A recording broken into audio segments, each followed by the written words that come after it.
পৃথিবী না জানুক আমি তো জানি, আমি কি পাপ করেছি হায়। পৃথিবী না জানুক আমি তো জানি, আমি কি পাপ করেছি হায়। আমার পাপের করলে বিচার, বাঁচার আমার নাই উপায়। দয়াময় তুমি মাফ করো আমায়, মাফ করো আমায়, মাফ করো আমায়। আলহামদুলিল্লাহ। টাঙ্গাবো মধ্যপাড়া নলে শেখের বাড়ি জামে মসজিদের উদ্যোগে দ্বিতীয় ইসলামী মহাসম্মেলন। আজকের এই মহতি জলসার সম্মানিত সভাপতি হযরত মাওলানা মুহাম্মদ আলী সিদ্দিকী সুপার দাওয়াদার শামসুল উলুম দাখিল মাদ্রাসা, প্রধান অতিথি জনাব মোহাম্মদ মুফাজ্জল হোসেন সাগর সাহেব, স্বর্ণপ্রাপ্ত চেয়ারম্যান 15 নং টাঙ্গাবী ইউনিয়ন। বিশেষ অতিথি জনাব মোহাম্মদ সাইফুল ইসলাম, মেম্বার 7 নং ওয়ার্ড টাঙ্গাবী ইউনিয়ন। প্রধান বক্তা হযরত মাওলানা মুফতি শহীদুল্লাহ রহমানী বিবাড়িয়া। প্রধান মেহমান হযরত মাওলানা মুফতি নূর মোহাম্মদ সিদ্দিকী ময়মনসিংহ, খতিব তারাকান্দা জামে মসজিদ। এছাড়া বিশেষ বক্তা হিসেবে আলোচনা পেশ করবেন হযরত মাওলানা মুফতি কামরুল ইসলাম হামিদি ও হযরত মাওলানা আবু রাইহান বিন সাঈদ। আল্লাহ তাআলা আমার পূর্বে যে ভাই কথা বলেছেন এবং যারা কথা বলবেন প্রত্যেকের আলোচনাকে আল্লাহ তাআলা কবুল করে নিন, সকলে বলি আমিন। ইলিয়াস, এই বাচ্চাদেরকে এখান থেকে তাড়াও, একেবারে ত্রিসীমানা থেকে বের করে দাও। দুষ্টগুলি বৈশা কথা মানে আলোচনা শুনবে তা না, হই হাল্লা কইরা একেবারে পরিবেশ বিনষ্ট করে ফেলে। এখানে বসে দেখতে সুন্দর দেখা যাবে। মুহতারাম হাজিরিন, আসুন আলোচনার শুরুতে আমরা আল্লাহ রাব্বুল আলামিনের দরবারে লাখো কোটি শুকরিয়া জ্ঞাপন করি, যিনি আমাদেরকে এই কোরআনের বাগানে বসার তৌফিক দান করেছেন। এই জন্য পড়ছি আলহামদুলিল্লাহ।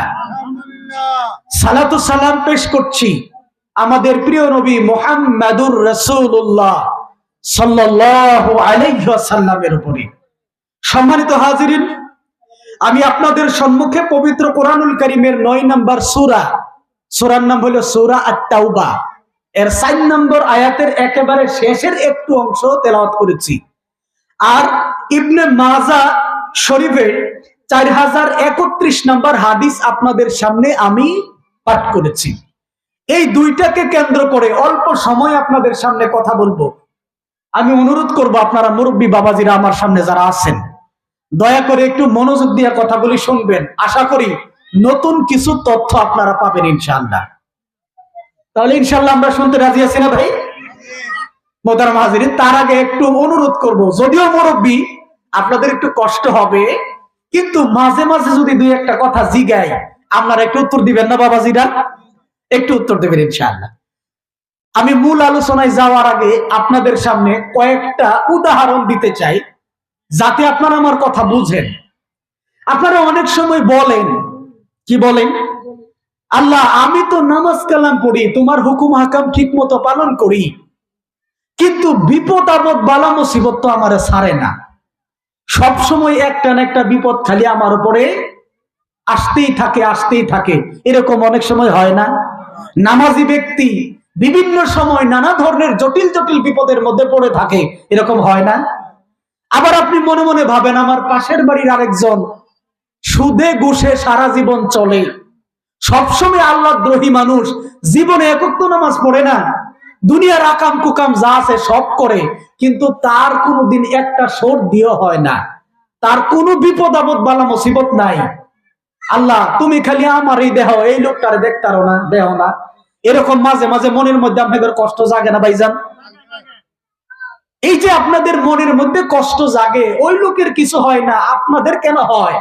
আপনারা যারা নামাজ কালাম পড়েন, যারা আল্লাহ তাআলার হুকুম হাকাম মেনে চলেন তাদের কেন কষ্ট হয়, এই কষ্টের উত্তর ইনশাআল্লাহ আপনাদেরকে দেওয়ার চেষ্টা করব। আপনারা শুনবেন কি? আশা করি আলোচনা শুনলে আপনার মনে আর কষ্ট থাকবে না যে আল্লাহ তুমি আমার যেমনে রাখো আলহামদুলিল্লাহ এমনি সুখে আছি। এটা ইনশাআল্লাহ আপনারা বলতে বাধ্য হবেন। মুহতারাম হাজিরিন, তার আগে বলি, আমরা আল্লাহ তাআলাকে ভালোবাসি না ভালোবাসি না? কোনটা? আমরা কারা কারা ভালোবাসি ইনশাআল্লাহ হাত তুলে দেখাই। আমরা আল্লাহকে ভালোবাসি, ঠিক না? আপনি যদি আল্লাহকে ভালোবাসতে না পারেন, আল্লাহ রাসূল বলেন যে ব্যক্তি আল্লাহকে রব হিসাবে মেনে নিয়েছে, যে ব্যক্তি ইসলামকে ধর্ম হিসাবে মেনে নিয়েছে এবং আমাকে নবী হিসাবে মেনে নিয়েছে, সে তার ঈমানকে পরিপূর্ণ করেছে। সুবহানাল্লাহ। সুতরাং আল্লাহকে ভালোবাসা ঈমানের লক্ষণ। এখন প্রশ্ন হলো, আপনি তো আল্লাহকে ভালোবাসেন, আল্লাহ কি আপনাকে ভালোবাসে? এইরকম চিঠিপত্র কি আপনাদেরকে দিছে? আমরা কেউ জানি না আল্লাহ আমাকে ভালোবাসে কিনা। আমরা আল্লাহকে ভালোবাসি, কিন্তু আল্লাহ আমাদেরকে ভালোবাসে যেহেতু আমাদের কাছে কোনো ধরনের ফরমান নাই, কোনো চিঠি নাই, সেহেতু আমরা কেউ জানি না আল্লাহ আমাদেরকে ভালোবাসে কিনা, ঠিক না? কিন্তু হাদিসের মধ্যে আপনি যদি যান, কোরআনের মধ্যে যদি যান, আল্লাহ তাআলা কিছু বান্দাকে ভালোবাসেন, এটা কোরআনে বর্ণনা করেছেন। সুবহানাল্লাহ বিহামদি। আর হাদিসের মধ্যে আল্লাহ রাসূল বলেছেন, ও বান্দা, ও আমার উম্মতেরা, আল্লাহ তোমাকে ভালোবাসে কিনা এটা যদি তুমি বুঝতে চাও, তাহলে তোমাদেরকে আমি কিছু বর্ণনা দিয়া যায়, এইগুলো যদি তোমার মধ্যে পাও তাহলে বুঝবে আল্লাহ তোমাকে ভালোবাসেন। সুবহানাল্লাহ বিহামদি। তো হাদিসগুলো গবেষণা করে উলামায়ে কেরামগণ বলেছেন, কোন ব্যক্তির মধ্যে যদি 4টা আলামত পাওয়া যায়, কয়টা আলামত? 4টা আলামত যদি পাওয়া যায়, তাহলে বুঝতে হবে ওই ব্যক্তিকে আল্লাহ তাআলা ভালোবাসেন। সুবহানাল্লাহ। এখন এই 4টা আলামত সবগুলোই আপনার মধ্যে থাকবে, ব্যাপারটা এমন নয়, বরং 4টার একটা থাকতে পারে, 4টার 2টা থাকতে পারে, 3টা থাকতে পারে, 4টার 4টাও থাকতে পারে। আমরা যদি একটা আলামত পাই, তারপরেও বুঝবো যে আল্লাহ তাআলা আমাকে আপনাকে ভালোবাসতেছেন। আমরা 4টা আলামত শুনতে রাজি আছি? আপনাদেরকে একটু কথা বলতে হবে, রাজি আছি ভাই? ইনশাআল্লাহ। প্রথম আলামত, আল্লাহ তাআলা যদি কোনো বান্দাকে ভালোবাসেন, তাহলে প্রথম নম্বর আলামত হলো ওই বান্দাকে এলাকার মানুষেরাও ভালোবাসবে। সুবহানাল্লাহ। হাদিস শরীফে এসেছে, মুসলিম শরীফের হাদিস, আবু হুরায়রা রাদিয়াল্লাহু তাআলা আনহু বলেন, আল্লাহর রাসূল সাল্লাল্লাহু আলাইহি ওয়াসাল্লাম বলেছেন, আল্লাহ তাআলা যখন কোন বান্দাকে ভালোবাসেন, তিনি জিবরাইলকে ডাক দিয়া বলেন, ও জিবরাইল, আমি টাঙ্গাবো নলে শেখের বাড়ির মসজিদের অমুক মুসল্লিকে ভালোবাসি, তুমি জিবরাইল তাকে ভালোবাসা শুরু করে দাও। জিবরাইল ভালোবাসা শুরু করে দেয়।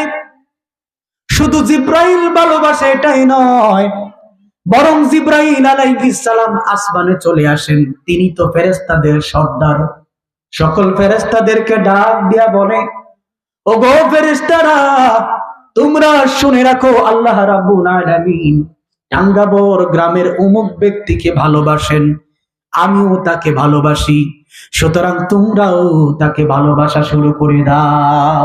সুবহানাল্লাহ বলবেন না? আসমানের ফেরেশতারা তাদেরকে ভালোবাসা শুরু করে দেয়।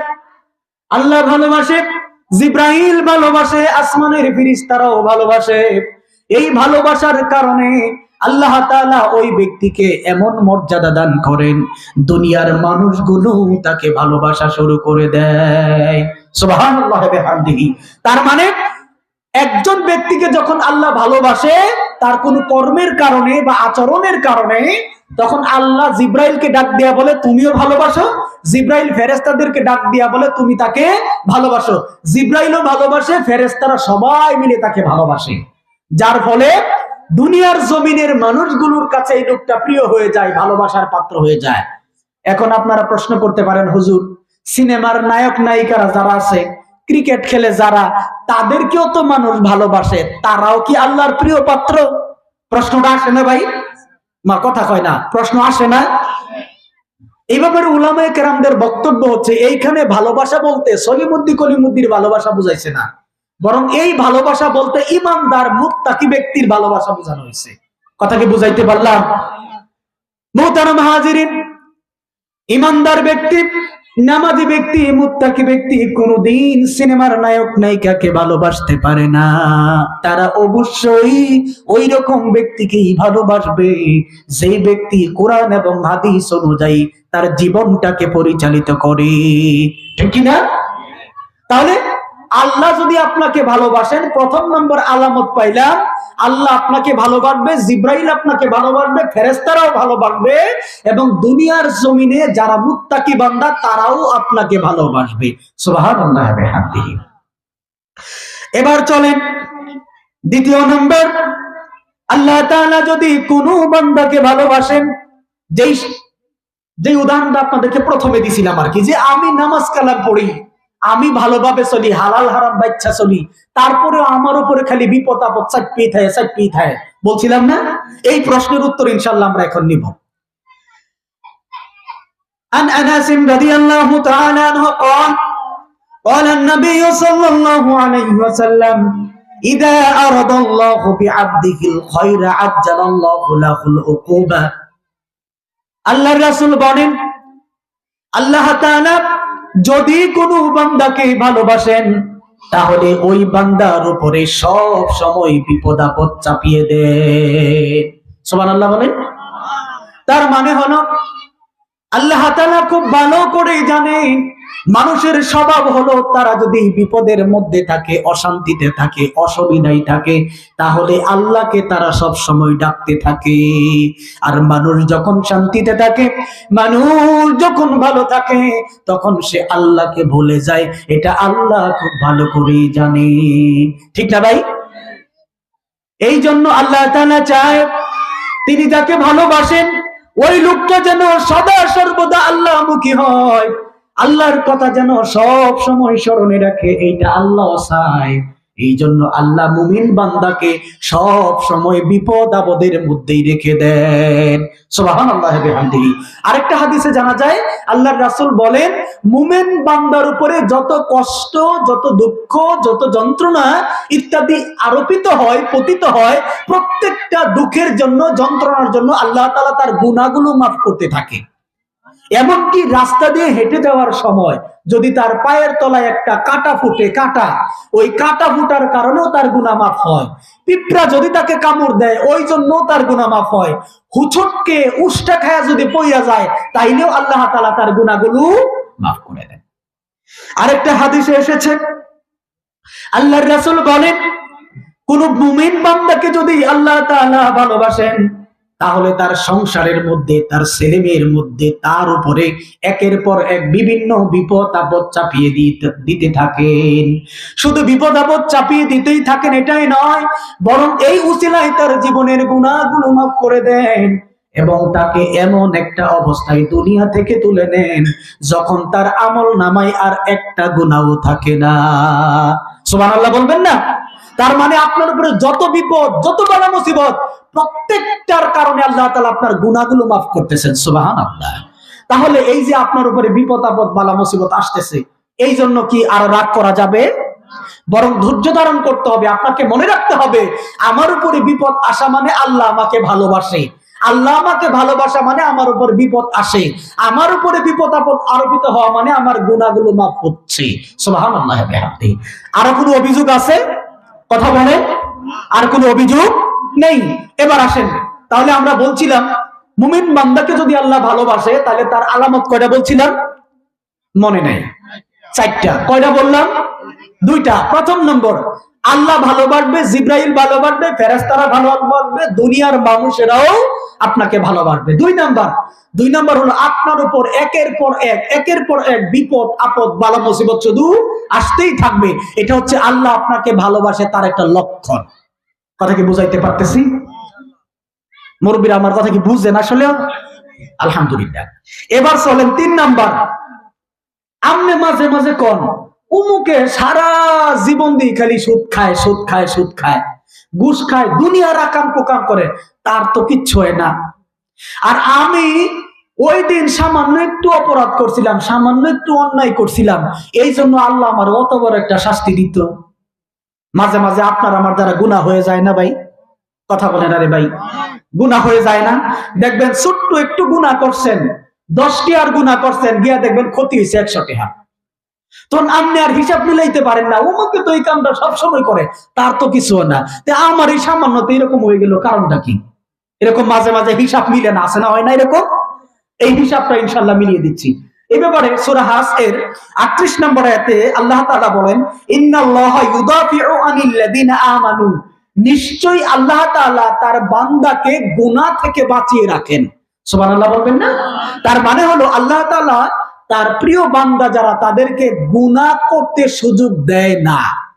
তাহলে আল্লাহ তাআলা যদি আপনাকে ভালোবাসেন, তার 3 নম্বর সিম্পটম বা 3 নম্বর নিদর্শন হলো আপনার দ্বারা গুনাহ হতে পারবে না। গুনার পথে হাঁটতে গেলে বিভিন্ন বালা মুসিবত বিপদ আপদ আপনার সামনে বাধা এসে হাজির হয়ে যাবে, আপনি ইচ্ছে করলেও গুনাহ করতে পারবেন না। কথা কি বুঝাইতে পারতেছি? আল্লাহর রাসূল সাল্লাল্লাহু আলাইহি ওয়াসাল্লাম বলেন, সহিহ ইবনে হিব্বানে হাদিসটি এসেছে, রাসূল বলেন, তোমাদের মধ্যে তোমাদের কোনো ভাইয়ের যদি এমন কোনো অসুখ হয়, যেই অসুখের কারণে তার পানি খাওয়া বারণ, যেমন কুত্তায় যদি কামড় দেয় আর জলাতঙ্ক হয়, তাহলে হ্যাঁ কি পানি খাইতে পারে? এইরকম যদি কোনো রোগ হয়, জলাতঙ্কের মতো রোগ হয়, যেই কারণে পানি খাওয়া তার জন্য নিষিদ্ধ থাকে, তার পরিবারের লোকেরা, তার ভাই বেড়াদরেরা যেরকম লোকটাকে পানির কাছ থেকে সব সময় দূরে রাখে, ঠিক তদ্রূপ আল্লাহ যদি কোনো মুমিন বান্দাকে ভালোবাসেন, তাহলে তাকেও বিভিন্ন গুনাহ থেকে তাকে দূরে সরিয়ে রাখেন। সুবহানাল্লাহ বলবেন না? তার মানে হলো আল্লাহ তাআলা তার বান্দাকে যদি ভালোবাসেন, তাহলে তাকে গুনার ধারে কাছেও যাওয়ার অনুমতি দেয় না। গুনার ধারে কাছে তার প্রিয় বান্দাটা যাবে, এটা আল্লাহ সহ্য করতে পারে না, এই জন্য যাওয়ার আগেই তাকে বাধা দিয়া ফিরাইয়া দেয়। সুবহানাল্লাহ বলবেন না? তার মানে আল্লাহ তাআলা যদি আপনাকে ভালোবাসেন, আপনি ইচ্ছে করলেও গুনার কাজ করতে পারবেন না, দেখবেন কোনো না কোনো ভাবে আপনার সামনে বাধা বিপত্তি চলে আসতেছে।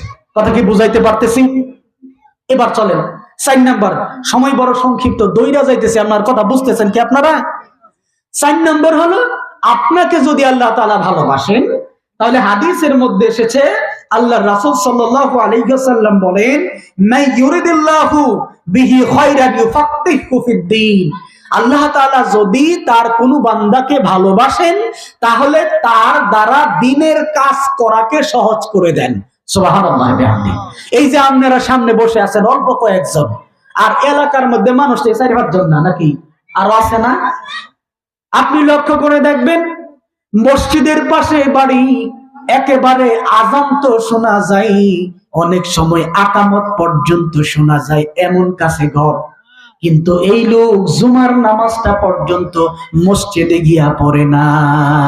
এরকম আল্লাহর বান্দা আছে না নাই? একেবারে মসজিদের কাছে তার বাসা, একেবারে মসজিদের লাগোয়া তার ঘর, কিন্তু মসজিদে আসার মতো তৌফিক তার হয় না। আরেক ব্যক্তি অনেক দূরে বাড়ি, কিন্তু আজান হলেই সাথে সাথে দূর থেকে মসজিদে চলে আসে। এমনকি লোকটা অসুস্থ, হাঁটতে পারে না সঠিকভাবে, লাঠিতে ভর করে হাঁটে, কিন্তু তারপরেও লোকটা মসজিদে এসে 5 ওয়াক্ত জামাতের সাথে নামাজ পড়ে। এই যে যেই লোকটা মসজিদে এসে কষ্ট করেও নামাজ পড়ে, এটার কারণ হলো আল্লাহ তাআলা, আল্লাহর রাসূল বলেন, আল্লাহ যদি তার কোনো বান্দার কল্যাণ চান, যদি কোনো বান্দাকে ভালোবাসেন, তাকে দ্বীনের কাজ করার সুযোগ করে দেয়। যত ঝামেলাই থাকুক, যত সমস্যাই থাকুক, আল্লাহ তাআলা তাকে দ্বীনের কাজ করার সুযোগ করে দেন। আর যেই ব্যক্তি ওই পাশ থেকে আসার সুযোগ পায় না, ওই ব্যক্তির ব্যাপারে কথা হলো, আল্লাহ তাআলা যদি কোনো বান্দাকে ভালো না বাসেন, তাহলে তার বাড়ির কাছে থেকেও সে মসজিদে নামাজ পড়তে পারবে না, তার মানে দ্বীনের কাজ তার দ্বারা হবে না। মোহতারাম হাজিরিন, তাহলে এই পর্যন্ত যে কথাগুলো আপনাদেরকে বললাম, আপনারা কতটুকু বুঝছেন? কিছুটা হইলেও কি বুঝাইতে পারছি? আমার মূল আলোচ্য বিষয় ছিল, বান্দাকে আল্লাহ ভালোবাসেন, আপনাকে আল্লাহ ভালোবাসেন, এটা আপনার বুঝার উপায় হলো 4টা। কয়টা? 4টা। প্রথম নাম্বার উপায় হলো, আল্লাহ যদি আপনাকে ভালোবাসেন, তাহলে এলাকার সাধারণ মানুষ আল্লাহওয়ালা ব্যক্তি যারা, তারা আপনাকে বিনা স্বার্থে এমনিই ভালোবাসবে। কেন যে ভালোবাসে এটা আপনি যদি তাকে বলেন, ভাই আপনি আমাকে এত মহব্বত করেন কেন, তখন সে বলবে, হুজুর কেন যে মহব্বত করি আমি নিজেই জানি না। কথা কি বুঝতে পারতেছেন? এই যে তিনি নিজেই জানেন না আপনাকে কেন ভালোবাসতেছেন, এটার পিছনে কারণ হলো আল্লাহ আপনাকে ভালোবাসে বিধায় আপনার প্রতি মানুষের মনটাকে আল্লাহ তাআলা আপনার মুখী করে দিয়েছেন। সুবহানাল্লাহ। আবার কিছু মানুষ আছে দেখবেন, ক্ষমতার দাপট দেখায়া, টাকা পয়সার দাপট দেখায়া, খাওয়াইয়া, বিরিয়ানি খাওয়ায়াও মানুষের ভালোবাসা পায় না। এরকম মানুষ আছে না? এলাকার দাপুটি নেতা, কিন্তু মানুষ সামনে সালাম দেয়, চলে গেলেই কই শালার ভূত। এরকম আছে না? এটার কি ভালোবাসা কয়? এটার ভালোবাসা কয় না। ওই যে হাদিস বলছিলাম, ওই হাদিসের দ্বিতীয় অংশ এটা, আল্লাহ যদি কাউকে অপছন্দ করেন তাহলে তিনি জিব্রাইলকে বলেন, জিব্রাইল আমি তাকে অপছন্দ করি, তুমিও তাকে অপছন্দ করো। জিব্রাইল বলেন আমি অপছন্দ করি, ও ফেরেশতারা তোমরাও অপছন্দ করো। যার ফলে ওই তারাও অপছন্দ শুরু করে দেয় এবং দুনিয়ার মানুষও তার নামের আগে থুতু ফেলায়। এরকম মানুষ আছে না নাই? এরকম মানুষ আছে আমাদের সমাজে। তারা মারা গেলে মানুষ ইন্না লিল্লাহ না বলে আলহামদুলিল্লাহ পড়ে। এরকম মানুষ আছে না?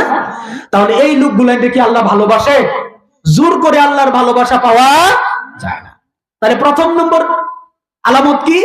আল্লাহ যদি আপনারে ভালোবাসে তাহলে মানুষ নিঃস্বার্থভাবে ভালোবাসবে। কথা কি বুঝাইতে পারলাম? 2 নাম্বার হলো, আল্লাহ যদি আপনাকে ভালোবাসেন তাহলে আপনার উপরে একের পর এক বিপদ আপদ বালা মুসিবত আসতেই থাকবে। যেমন করে তসবিহ যদি সুতা ছিঁড়ে যায়, দানা যেরকম একটার পর একটা পড়তে থাকে,